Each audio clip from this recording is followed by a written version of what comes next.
Barus pada abad kedua Hijrah, yaitu pada zaman Imam Syafi'i. Tapi kemudian beberapa waktu yang lalu saya silaturahim ke Habib Lutfi bin Yahya, kemudian pada waktu itu juga kami mau datang menemui Mbah Mun, Kiai Haji Maimun Zubair. Karena beliau ada urusan mau ke Jakarta, tidak jadi ketemu di pondok, kami berjumpa di Semarang. Di Semarang, Mbah Mun nanya, dari mana? Saya dari Riau, Mbah Mun. Oh, Sumatera katanya. Iya. Kata Mbah Mun, itu kampung kamu, itu Islam sudah sampai ke sana pada zaman Sayyidina Ali, gitu dia. Loh. Jadi kalau kita urut, Belanda mengatakan abad ke-7. Mundur lagi pada seminar di Medan, Buya Hamka, abad kedua. Tapi temuan Mbah Mun, beliau juga salah seorang sejarawan. Kata beliau, beberapa pasukan Sayyidina Ali itu melarikan diri dan sampai ke Pulau Sumatera. Dan pernyataan beliau itu didukung dengan ditemukannya beberapa batu nisan yang menunjukkan memang sahabat-sahabat itu ada sampai, hanya saya tak diketahui, tapi dari batu nisan itu menunjukkan. Ditambah lagi bahwa ada hubungan dagang sebelum Nabi Muhammad SAW lahir antara Arab dengan Pulau Sumatera, yaitu dengan ditemukannya kamper. Kamper itu hanya tumbuh di Pulau Sumatera, yaitu kapur barus. Kapur. Bahkan menurut Profesor Dr. Nakwib Al-Attas, guru besar filsafat, mendapat gelar doktor dari Cambridge University London, kata beliau, itu kata kafur adalah bukan dari bahasa Arab, tapi dari bahasa kita. Ada bahasa kita yang masuk ke bahasa Arab. Selama ini yang kita ketahui bahasa Arab yang masuk ke bahasa kita. Tapi ada bahasa kita yang masuk ke Arab, yaitu kafur. Barus, nama pantai timur Pulau Sumatera. Artinya, dulu untuk mengawetkan mayat piramid yang ditanam mayat di dalam peti batu di piramid itu, bagaimana supaya tahan itu mayat-mayat itu dengan kapur barus. Kalau kapur barus ada, rayap tidak berani. Contohnya di tempat di kamar kita, bagaimana supaya jangan ada lipas, maka kapur barus. Jadi kapur barus itulah yang dipakai untuk mengawetkan kulit mayat supaya tidak dimakan rayap. Jadi jauh sebelum Nabi Muhammad SAW mereka sudah berlayar kemari. Jadi banyaklah penipuan-penipuan sejarah. Oleh sebab itu maka ini perlu diluruskan. Siapa yang meluruskan ini? Syabab kita, anak-anak muda. Jadi anak-anak muda yang sudah menyibukkan dirinya dengan maulid, menyibukkan diri dengan duduk bersama para habaib, otomatis mereka sudah selamat dari narkoba, selamat dari zina, pergaulan bebas, LGBT. Setelah mereka ini diprotek dengan kuman-kuman ini, tinggal lagi memajukan. Mungkin ada yang condong ke sejarah, maka silakanlah tulis sejarah. Sejarah kita, semua manuskrip tulisan-tulisan tangan kita ini tidak ada lagi. Sudah dibawa semua oleh Belanda ke Leiden. Semuanya. Bendera-bendera kita, manuskrip tulisan Al-Quran, tulisan-tulisan ulama, mereka bawa ke sana semua.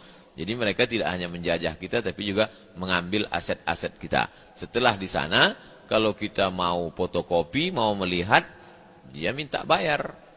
Baru dia kasih PDF-nya, baru kita boleh cetak. Paling tidak 3 euro, 5 euro. Oleh sebab itu maka biaya yang tinggi. Tapi kita tidak putus asa. Kenapa? Karena sejarah ini mesti diluruskan untuk anak cucu kita supaya dia faham. Saya baru pulang dari Medan lanjut ke Bukit Tinggi kemari, kemudian kemarin di Medan diberi fotokopi, ditemukannya beberapa duit di dinar. Ada gambar duit dinar emas yang ditemukan di pantai Pulau Sumatera menunjukkan abad ke-1 Hijrah. Tertulis la ilaha illallah Muhammad Rasulullah oleh sejarawan di Medan. Ini semakin menguatkan kembali bahwa memang Islam sudah sampai ke pulau jazirah kita ini sebelum datangnya lahirnya Nabi. Sebelum Islam Arab sudah ada transaksi ekonomi, bisnis, lalu dilanjutkan, dan sahabat Nabi sudah sampai ke negeri kita ini. Mudah-mudahan di generasi akan datang akan ada temuan-temuan baru insyaallah. Amin ya rabbal alamin. Lalu kemudian kemarin saya ada dialog dengan sejarawan Indonesia, yaitu yang masih hidup hari ini, orang tua masih peduli kepada Islam, di antara sejarawan Ridwan Saidi, Babe Ridwan Saidi. Beliau menantang, kata beliau begini, ini ucapan beliau bukan ucapan saya, bisa dilihat dialog saya waktu itu melalui internet. Kata beliau begini, tunjukkan sama saya, kata Babe Ridwan Saidi, tunjukkan sama saya satu orang Pulau Sumatera yang asli beragama Buddha. Karena selama ini dikatakan Candi Muara Takus, candi-candi yang ada di Jambi, candi kita dia tak ada. Nah, itu ucapan beliau. Beliau menantang. Berarti fakta sejarah selama ini tak betul.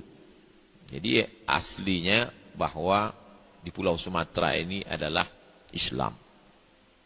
Begitulah menurut pernyataan beliau, bukan saya. Nah, ini saya ulang beberapa kali, mana tahu ini nanti di-share. Jadi jangan bully saya, bully Babe Ridwan Saidi. Karena orang mau aja membuli saya. Padahal saya mengutip pendapat orang pun. Nah, ini, oleh sebab itu, ini perlu dibangkitkan semangatnya. Nah, setelah Islam datang ke Pulau Sumatera, lalu kemudian berkembang Islam ini, sampailah datang 1297. Itulah raja pertama di Pulau Sumatera bernama Malikul Saleh, yang bernama asli Miraselu. Tidak mungkin, kata orang Jawa, ujuk-ujuk tiba-tiba berdiri kerajaan. Tidak mungkin. Misalnya tiba-tiba di suatu daerah tidak tahu agama, tiba-tiba berdiri kerajaan Islam. Itu tidak mungkin. Pasti sudah ada dulu perniagaan, perdagangan, barulah hati mereka lembut, baru berdiri kerajaan.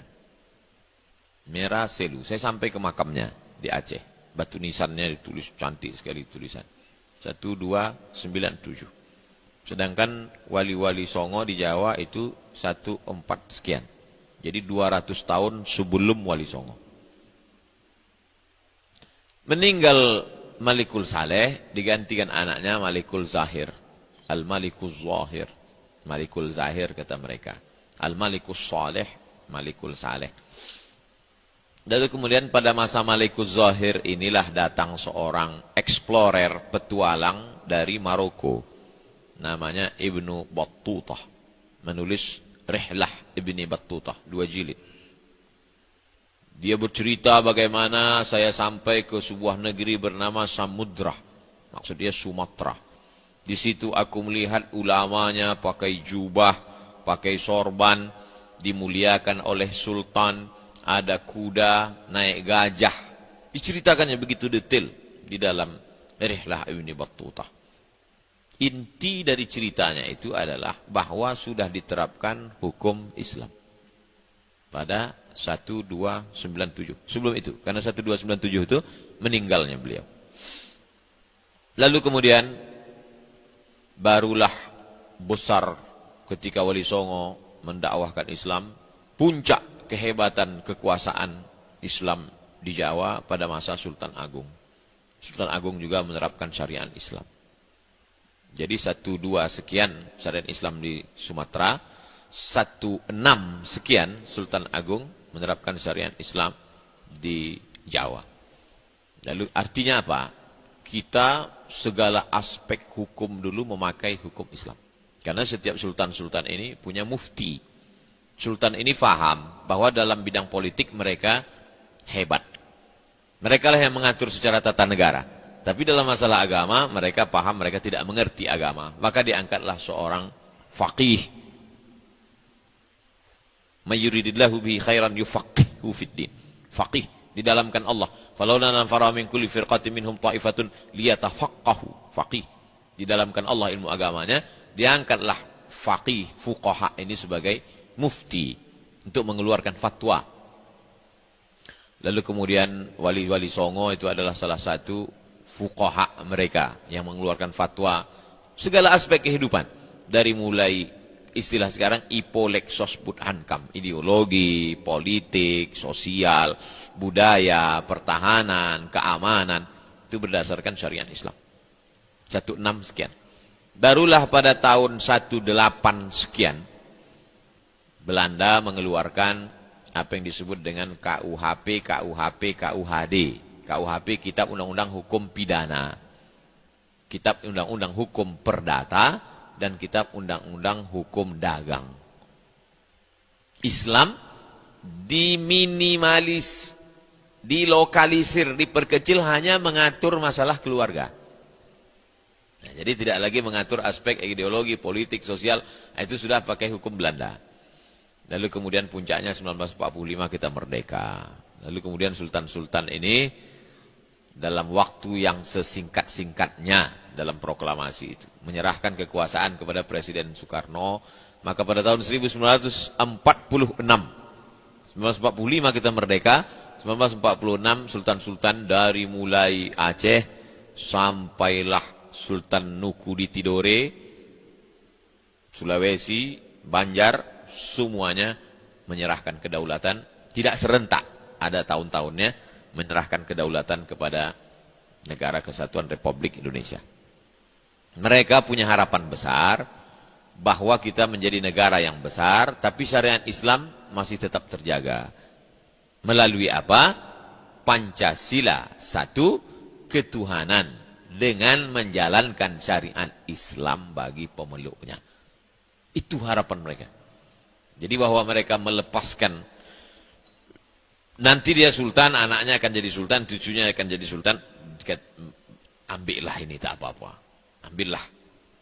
Nah, yang penting nanti syariat Islam tetap bisa terlaksana dengan ketuhanan yang Maha Esa, dengan menjalankan syariat Islam bagi pemeluknya. Toh masih bisa terpelihara, terjaga juga.